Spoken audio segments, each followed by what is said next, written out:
مصر بتفوز على اثيوبيا بثنائيه من ضربتين جزاء، صلاح وعمر مرموش في مباراه. يعني هنتكلم على الجوانب الفنيه اللي فيها، هنتكلم على حاجات كتير. هنتكلم اولا عن ماتش زي ده كان المفروض انك تخلصه اكتر من 6 7 تجوان مرتاح يعني.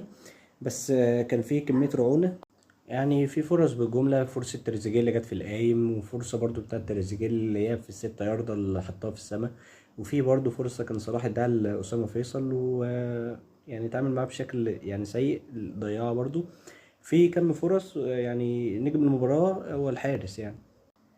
نيجي برضو للحاجة الإيجابية، يعني إن ده فوز مهم، بيخليك برضو اللي هو لسه فارق عن بوركينا اللي بعدك ب5 نقط. وتبقى محتاج يعني الماتش الجاي قصاد بوركينا انك يعني يا اما يا فوز يا تعادل، هتحسم الدنيا وتتأهل يعني بإذن الله.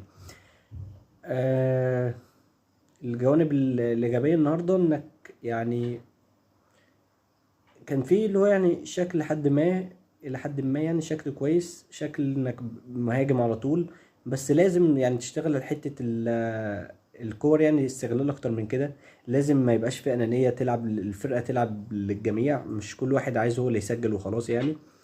دي هتفرق جدا مع المنتخب. وبرضه لسه شايف إن مفيش أي احتكاك قدام منتخبات قوية.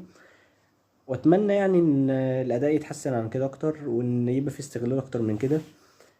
وبإذن الله يعني كل الدعم للمنتخب، ويتأهل بإذن الله كأس العالم. السلام عليكم.